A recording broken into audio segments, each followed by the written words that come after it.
Good morning, all of you. Morning, ma'am. In the last class, I have almost covered the structure of the hemoglobin, okay, structure of the heme ion, how the cyclical tetrapyrrole ring is formed, what are the different types of helix, what is the function of the proximal and distal histidine, all of that already mentioned. Okay, now oxygenation of the hemoglobin is accompanied by a large conformational changes. Okay, oxygenation of the hemoglobin is already I have described, yes, that last class, but it is I am repeating again because it is a little bit difficult. Okay, but you have to understand. If you understand once, it will be easy. Oxygenation of the hemoglobin is accompanied by a large conformational change, because in the enzyme class all of you are taught about the allosteric enzyme. Okay, hemoglobin, it is a allosteric protein. Okay, it shows the allosteric enzyme activity. Okay, the binding of the first oxygen molecule, remember, first oxygen molecule to the deoxyhemoglobin, okay, shift the heme iron towards the plane of the heme ring. Okay, towards the plane of the heme ring. Heme ring, the towards the plane of the heme ring means cyclical tetrapyrrole plane. Okay, the ring, the plane of the cyclical tetrapyrrole ring, this one, cyclical tetrapyrrole ring, this one the plane. Okay, this plane. Okay, all nitrogen of the pyrrole molecule. Okay, pyrrole, this one pyrrole, this is another pyrrole, this is the another, this is the this one another pyrrole ring. All the nitrogen of the pyrrole ring which completed the 4 valencies of the iron, they remain in the same plane. Okay, they remain in the same plane. Okay, and the fifth valency of the iron, it is occupied by the imidazole nitrogen of the histidine of the F8 helix. Okay, F helix, 8 numbers of 8. There are so many helix, okay, in the polypeptide chain. That is the F helix. F helix number 8 amino acid is the histidine, which imidazole nitrogen fulfill the valency of the iron, that is the fifth valency. Okay, proximal histidine, F8 histidine. Okay, as soon as there, whenever this one, the sixth valency, usually sixth valency, usually in case of deoxygenated hemoglobin, it is free, isn't it? It is free, it is occupied by the distal histidine. Okay, it is fulfilled by the imidazole nitrogen of the distal histidine. Okay, in between the distal histidine and distal histidine, this is the water molecule can be replaced by the oxygen molecule O2. The top bit must be proximal histidine in the hemoglobin. This one, the fifth valency is the proximal histidine, and the distal, in case of deoxygenated state, there is the distal histidine and the sixth valency. Okay, distal valency is completed by the sixth valency. Okay, and in absence of the oxygen, deoxygenated state, water occupy between the distal histidine and the sixth valency of the iron. Don't confuse. During deoxygenated state, deoxygenated hemoglobin, deoxygenated, not deoxygenated hemoglobin.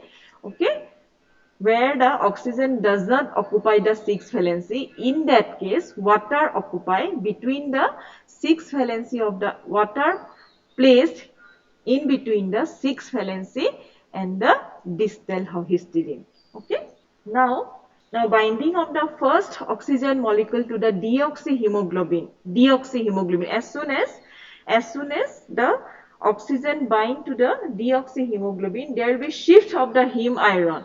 Okay, there will be shift of the heme iron, only iron. Okay, iron towards the plane of the heme ring. Okay, towards the plane of the heme ring. Usually in the deoxygenated state, that means usually in the deoxygenated state, it is a little bit outside to the plane. Okay, iron atom, it is little bit outside of the heme plane, tetrapyrrole plane. As soon as oxygen binds to the deoxyhemoglobin, that iron moves towards the plane of the heme ring, about 0.04 nanometer, okay, then nanometer beyond it. Okay, before it was 0.04 nanometer beyond it, but as soon as oxygen binds to the that 6 valency of the iron moves towards the plane of the tetrapyrrole ring or the heme ring, that is toward measurement about 0.04 nanometer. Okay, this one. Okay, as soon as this oxygen bind, usually it is a little bit outside. This is the this is the this is the deoxygenated state. See, this is the plane, this black line, this is the porphyrin plane, heme plane, that means. Okay, heme ring is cyclical tetrapyrrole ring, also known as porphyrin plane. Okay, porphyrin ring, that's why it is known as porphyrin plane. Okay, don't forget, heme contains cyclical tetrapyrrole ring, that is also known as porphyrin. Okay, porphyrin. So this plane is known as heme plane or porphyrin plane, same thing. Okay, usually iron present beyond the 0.04 nanometer outside this plane. As soon as this oxygen binds, see, there will be movement of this iron towards the plane. Okay, it come opposed to that plane. Okay, before it was outside. As soon as the oxygen bind, it comes towards the porphyrin plane or heme plane. So this motion, as soon as this iron moves towards the plane of the porphyrin, this motion is transmitted to the proximal histidine as to residue attached thereto, which in turn causes the rupture of the salt bridges between the carboxyl terminal residue of the all four subunits. Okay, as soon as this movement, oxygen binds, this movement of the iron towards the plane of the porphyrin ring. Okay, porphyrin ring. Okay, at that time there is a movement of the, obviously there will be, this movement will be transmitted. Okay, if the binding of the oxygen moved the iron towards the plane of the porphyrin, obviously whatever structure, whatever atoms that is attached to the iron, there will be in those atoms also there will be some amount of the movement, isn't it? Because all of the particles are attached, okay, to each other, right? As soon as iron moved, that proximal histidine molecule also moved. Okay, moved, and this motion is transmitted to the all the four ionic bone, that methyl. Okay, all the four ionic bone of, that is the salt bridge means ionic bone. Okay, so that the hemoglobin comes to the relaxed structure. Okay, R structure, relaxed structure. Okay, this movement, once it is bind, this movement of the iron towards the plane, this causes movement of the proximal histidine. This proximal histidine movement, because all the heme ring, okay, in a hemoglobin molecule are attached to each other. Okay, all the four polypeptide chains are attached to each other. Okay, each polypeptide chain has one heme ring. Okay, so obviously if there will be movement of the one iron of the one heme, there will be movement of the and the rest of the iron of the another hemes. Okay, okay, that is the main reason that hemoglobin is responsible to show the allosteric property. Okay, that is the cooperative binding. Okay, binding of the oxygen to the one heme, it helps to binding of the oxygen of the another heme, another binding of the oxygen to the another iron of the heme of that particle, that is the cooperative binding. Okay, these changes significantly increase the affinity of the remaining unoxygenated heme for oxygen, as subsequent binding event requires the rupture of the fewer salt bridges. Salt bridges are ionic bond. Okay, salt bridges. The term T and R also are used to refer the low affinity and high affinity conformation of the allosteric enzyme respectively, because heme is a allosteric enzyme. It shows cooperative binding. Okay, cooperative binding. Cooperative binding is nothing but it's a binding of the one binding of the one molecule at a one time, it helps the binding of the another molecule at the different time, right? As soon as the binding of the oxygen in the first heme molecule of the hemoglobin, there will be movement of the iron towards the plane of the porphyrin. It helps the movement of the rest of the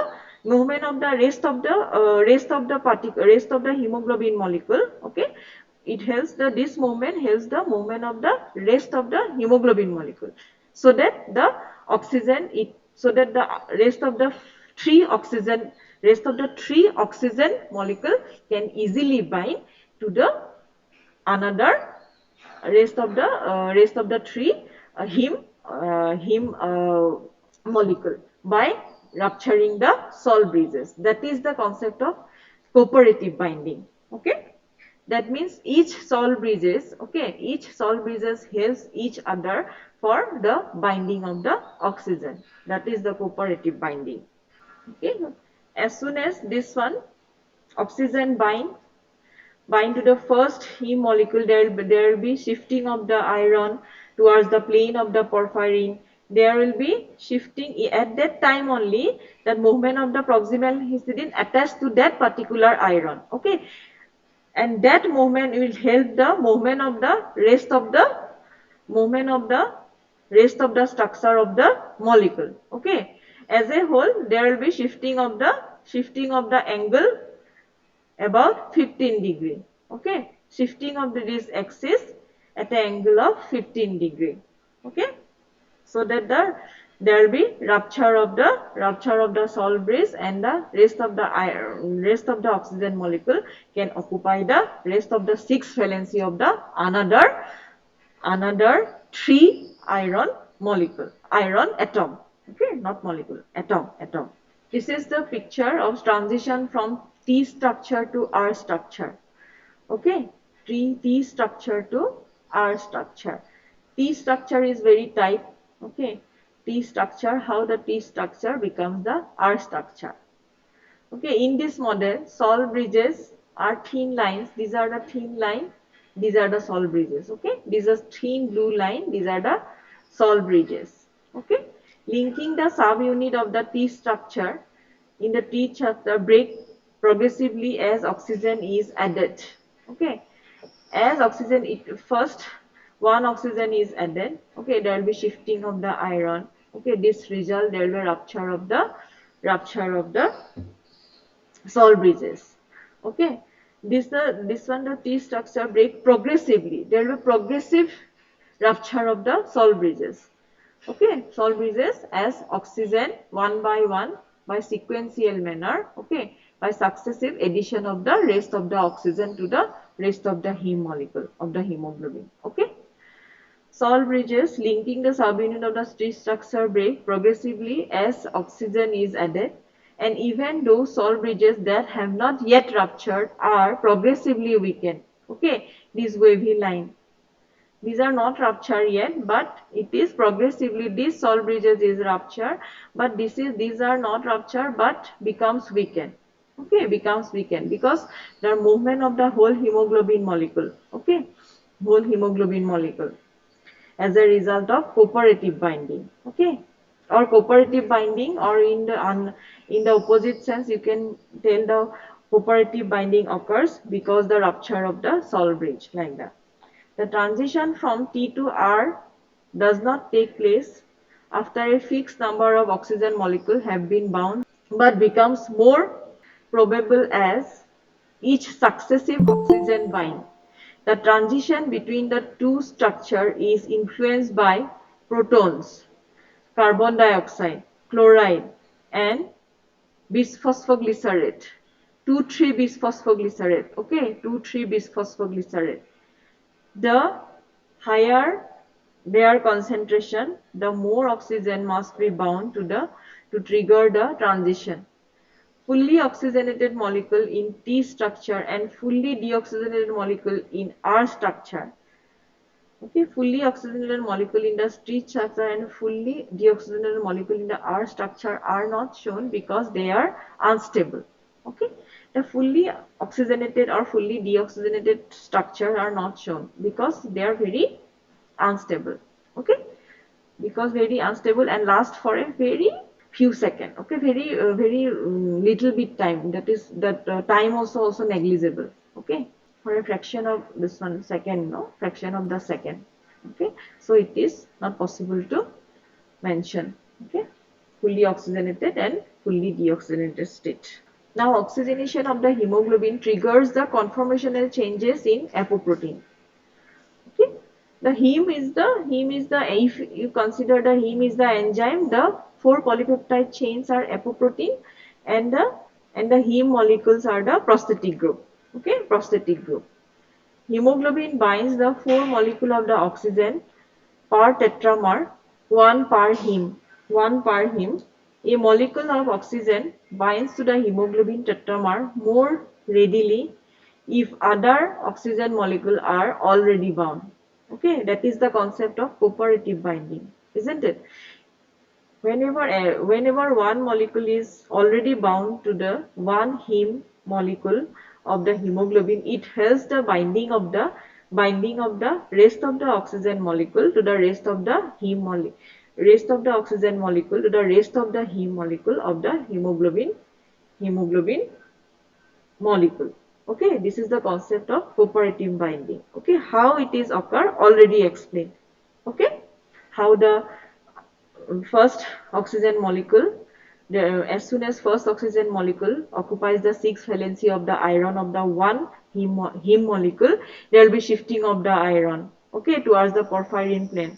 This motion is shifted to the proximal histidine of that particular iron. After that, this motion is shifting gradually or progressively to the rest of the heme molecule, so that there will be rupture of the salt bridge, okay, so that the rest of the oxygen molecule can occupy the rest of the 6 valencies of the 3 iron atom of the 3 heme molecule, okay, like that. Now again, term cooperative binding, this phenomenon permits the hemoglobin to maximize both the quantity of oxygen loaded at the partial pressure of the oxygen in the lung, okay, and the quantity of the oxygen released at the partial pressure oxygen at the peripheral tissue. Okay, cooperative interaction can exclusive property of the multimeric protein are critically important to aerobic life. The allosteric properties of the hemoglobin result from their quaternary structures. The properties of the individual hemoglobins are consequences of their quaternary as well as their secondary and tertiary structure. Okay, the properties of the individual hemoglobin are consequence of their quaternary as well as of their secondary and tertiary structure. Quaternary structure of the hemoglobin confers striking the additional properties absent from monomeric myoglobin. Okay, quaternary structure of the hemoglobin confer the striking additional property absent from the monomeric myoglobin, because myoglobin doesn't have the quaternary structure because it has contain it has only one polypeptide chain. Okay, so there will be no possible of the quaternary structure. Maximum tertiary structure will be possible, because tertiary structure is the ultimate conform. Already I have mentioned the tertiary structure is the ultimate higher order final or ultimate higher order conformation of a single polypeptide chain. Okay, so up to the tertiary structure, okay, myoglobin molecule, up to the tertiary structure is possible. Quaternary structure is not possible because it has only one polypeptide chain. Hemoglobin transport oxygen from the lung to peripheral tissue and transport carbon dioxide, the byproduct of respiration, and the proton from peripheral tissues to the lung. Okay. Hemoglobin carries carbon dioxide as carbamate formed with the amino terminal nitrogen of the polypeptide chain. Okay, hemoglobin carries carbon dioxide as carbamate ion, okay, which formed with the amino terminal nitrogen, okay, of the polypeptide chain. This carbon dioxide, as soon as it occupies the amino terminal nitrogen of the polypeptide chain, that carbamate ion will form. Okay, this carbamate changes the charges of the amino terminal from positive to negative. Okay, as soon as carbon dioxide is occupied, that the charges from the amino terminal, it becomes negative from positive. Okay, favoring the Sol bond formation between the alpha and beta chain, isn't it? Once it is negative, it attracted by the another alpha or beta chain. Okay, because their amino terminal is positively charged. Okay, and it favors the formation of the Sol bond or ionic bond, isn't it? Hemoglobin carbamates accounts for the 15% of the carbon dioxide in the venous blood. Okay, please remember this one. Hemoglobin carbamates accounts for the 15% of the carbon dioxide in the venous blood. Much of the remaining carbon dioxide is carried as bicarbonate. Which is formed in erythrocyte by hydration of carbon dioxide to carbonic acid. Okay, the remaining that one by the hydration of the carbon dioxide to the carbonic acid, H2CO3, that is the formula of carbonic acid, a process catalyzed by carbonic anhydrase. All of you can hear me? Yes, ma'am. Okay. Roll number 37 is present? Yes, ma'am. Okay, you tell me what type of enzyme of carbonic anhydrase? Carbonic anhydrase in the enzyme class, like that you can remember, isn't it? In each and every topic, you try to correlate the another topic. Okay, that should be comes from your own side, isn't it? During your study, okay, self-directed study, so that you can correlate and you can understand, or better you can retain. That is the main thing. Carbonic anhydrase, what type of enzyme? Tell me in the enzyme category. Roll number 17. Ma'am, oxidoreductase. Carbonic anhydrase oxidoreductase. How come? Oxidoreductase is responsible for transferring the electron or proton. Uh, How it will Proton. become oxidoreductase? Tell me. Huh? In what sense you are telling me this is the oxidoreductase? Okay, you see in your book. Okay. Okay, after finishing this class, after that, then after that some anatomy class, I think now after finishing this theory class, no, you can please check in your textbook, right? What type of enzyme is carbonic anhydrase? At the pH of the venous blood, carbonic acid dissociate into bicarbonate and proton. Okay, because carbonic anhydrase responsible for reversible reaction. It's also it's ligates the carbon dioxide and water to form carbonic acid, and it also helps the lysis of the reversible reaction, lysis of the carbonic acid to the bicarbonate and the proton. Okay, bicarbonate HCO3 minus plus proton plus H plus. Okay, like that. This is the reaction of the carbonic anhydrase. But here it is showing spontaneous, but same enzyme responsible for the reversible reaction also in some other tissues, right? Carbonic anhydrase responsible for the ligation of the ligation. This is the reversible reaction. See, this is the reversible reaction. Carbon dioxide and water to carbonic acid. Okay, same carbonic acid is dissociated to, okay, water and carbon dioxide. Okay, or spontaneous, there will be dissociation to bicarbonate and this one, hydrogen. Okay, this carbonic anhydrase enzyme operating in the renal tubular cell also. Okay, to prevent the renal tubular acidosis for the absorption of the bicarbonate. Okay, this is the main thing, how the bicarbonate is absorbed in the renal tubular cells.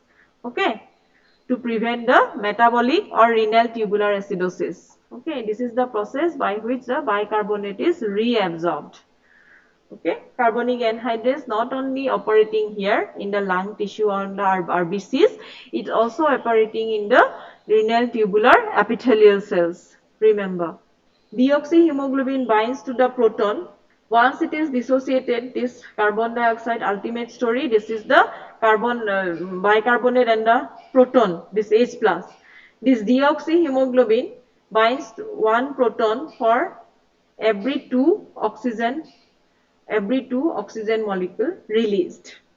Okay, every two oxygen molecule released, it binds combined with the one H plus, one proton, contributing significantly to the buffering capacity of the blood. Hemoglobin, it is a buffer. Hemoglobin acts as a buffer because of this property, because of the presence of the carbonic anhydrase enzyme in the RBC. Okay, it acts as a buffer. Okay, is responsible for the lowering the proton concentration, okay, and increasing the bicarbonate concentration, okay, thereby which it resists the change of the pH, okay, resist or inhibit the any change of the pH. It acts as a first lines of defense, okay. The somewhat lower pH of the peripheral tissue aided by carbamation stabilize the T state and thus enhance the delivery of oxygen. In the lung, the process is just reverse. Okay. In the lung, process is just reverse. Okay. In the tissues, hemoglobin release the oxygen. As soon as release the oxygen, there will be releasing of the oxygen, there will be binding of the carbon dioxide, isn't it? Once carbon dioxide is binding, it is dissociated ultimately to the bicarbonate ion and proton, which proton is occupied by the hemoglobin, and it becomes deoxyhemoglobin. Every two molecule of release, every two oxygen molecule is released, there will be binding of the one proton. Okay, but in the lung the process will be reversed. There will be oxygenation. Okay, not the release of the oxygen. There will be oxygenation. Then oxygen binds to the deoxyhemoglobin, protons are released. Okay, in that case protons are released because protons are occupied the hemoglobin. Okay, as soon as oxygen is bind, obviously these protons are released. Okay, and combined with the bicarbonate. Okay, and this bicarbonate protons, once the oxygen is bind to the hemoglobin, okay, protons are released from the hemoglobin. This released proton from the hemoglobin combines with the bicarbonate to form the carbonic acid, isn't it? Carbonic acid. This carbonic acid is lies by carbonic anhydrase present in the lung RBC. Okay, lung RBC. Okay, with the circulating blood. Okay, circulating blood. There will be lung circulating blood. Those RBC having the carbonic anhydrase. This carbonic acid is dissociated to the carbon dioxide and water, and in the lung this carbon dioxide is expelled out, isn't it? Okay, it is volatile and it is expired. Okay, expired by the alveoli, isn't it? Like that. The process is just reverse in the lung. Okay, as soon as this oxygen bind, the proton is released, that proton is combined with bicarbonate, carbonic acid is again formed, then carbonic acid is dissociated by again the carbonic anhydrase enzyme of the RBC, of the circulating blood in the lung, to carbon dioxide and water, then carbon dioxide is expelled out by expiration. Okay, very easy. This is called actually force effect. Force effect. The reciprocal coupling of the proton and oxygen binding is termed as force effect. Okay, force effect. Reciprocal coupling of the proton and oxygen binding is termed. In the that process is just reverse in the lung. Okay, whatever process is going in the peripheral tissue at the same time, the process is just reverse, that is occurred in the lung. Okay, the force effect is dependent upon the cooperative interaction between the heme and the hemoglobin tetramer. Okay, this is also because of the allosteric property, that is the cooperative binding of the hemoglobin, cooperative interaction between the heme of the hemoglobin tetramer. Myoglobin, as it is a monomer, it doesn't shows any kind of force effect because it doesn't have the quaternary structure because it is a monomer, only one polypeptide chain. Okay, there will be no question of cooperative interaction to shows the Vor's effect. This is the overall process. Now the Vor's effect, carbon dioxide generated in the peripheral tissue combines with the water to form carbonic acid. The same thing I am explaining, which please don't forget. I am repeating the thing again and again, which dissociate into protons and bicarbonate ion. Of deoxyhemoglobin acts as a buffer by binding proton and delivering them to the lung. In the lung, uptake of oxygen by hemoglobin release protons that combine with bicarbonate ion forming carbonic acid which when dehydrated by carbonic anhydrase, dehydrated by the carbonic anhydrase becomes carbon dioxide and is expelled. This is the curve showing the Vor's effect. Oxygen binding curve, both hemoglobin and myoglobin. Arterial oxygen tension about 100 millimeter of mercury. Mixed venous oxygen tension is about 40 millimeter of mercury. Capillary in the active muscles, capillaries of the active muscle, oxygen tension, those muscles are very active. In that their capillaries oxygen tension is about 20 millimeter of mercury. The minimum oxygen tension required for cytochrome oxidase is about 5 millimeter of mercury. Association of the chain into a tetrameric structure, hemoglobin, result in much greater oxygen delivery than would be possible with single chain. Proton arise from the rupture of the salt bond when oxygen binds. Proton responsible for the Vor's effect arise from rupture of the salt bridges during the binding of the oxygen to T state of hemoglobin. Conversion of the oxygenated R state that breaks the salt bridge involving the beta chain residue of the histidine 146. Please remember, conversion to this oxygenated R state. Okay, conversion of this oxygenated R state breaks the salt bridge. Okay, as soon as the oxygen binds to the T state, there will be changes of the T state to R state. Okay, during this process, there will be breaking. Okay, there will be breaking of the ionic bond, that is the salt bridge that involve the beta chain residue of the histidine 146. Okay, then 146 numbers of the histidine of the beta chain that is also involved during the rupture of the salt bridge. Okay, from T to from the conversion of the T to R structure. Subsequent dissociation of the protons from histidine 146 drives the subsequent dissociation of the proton.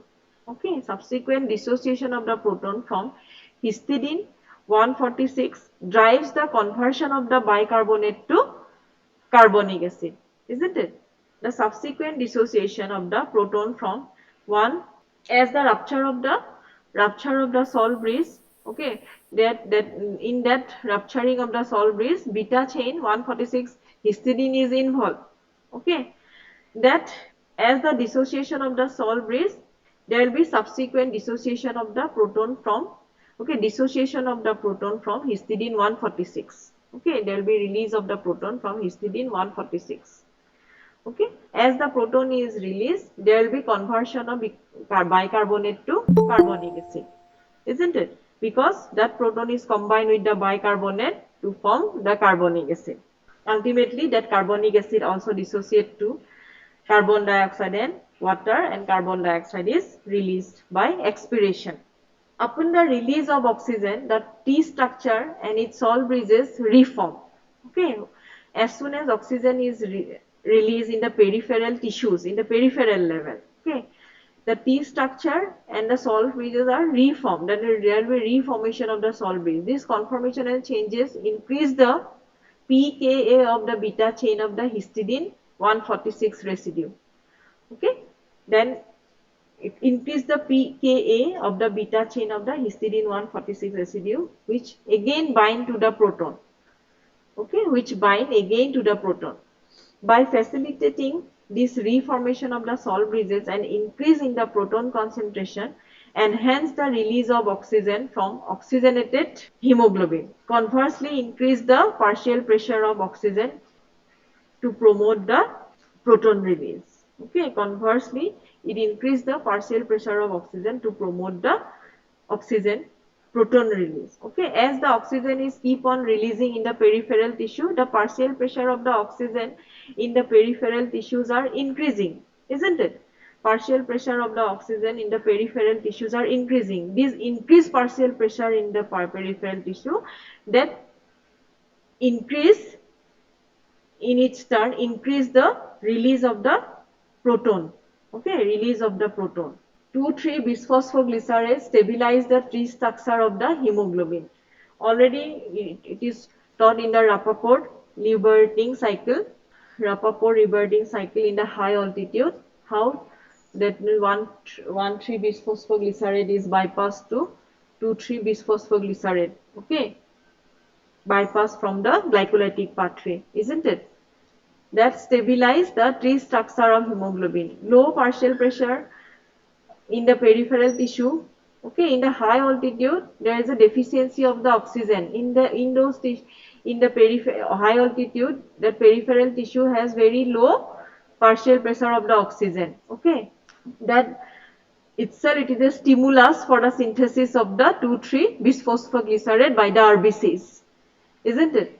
From the glycolytic intermediate 1,3-bisphosphoglycerate. I'll repeat this one again in the next class.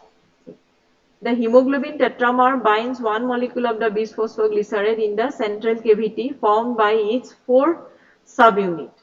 The space between H helices of the beta chain lining the cavity sufficiently wide to accommodate the bisphosphoglycerate when the hemoglobin is in the T state, isn't it? The hemoglobin tetramer bind one molecule of the bisphosphoglycerate in the central cavity formed by its 4 subunit. Okay, by its 4 not in one subunit. Okay, this bisphosphoglycerate occupy the central cavity that is created by the 4 subunit. Okay, by the 4 polypeptide chain. That means the space between the H helices of the beta chain. Okay, this space is created by the all the H helices, H number of helices. Okay, because 75% is the helical residue. I have already mentioned 75% molecule is helical. Okay, helical residue. 7 to 8 helix. Okay, each polypeptide chain. The space between the H helices of the beta chain lining the cavity sufficiently wide to accommodate bisphosphoglycerate only when the hemoglobin is in the T state. Okay. The BPG forms salt bridges with the terminal amino group of both beta chain via valine non-helical A1 with lysine EF6 and histidine H21. Okay, you have to remember this one. Okay, BPG form the salt bridges. It as soon as it occupy the central cavity, the salt bridge will form. Okay, because of the interaction of the valine non-helical and lysine EF6 and histidine E21. Rest of the thing I will explain in the next class. Okay.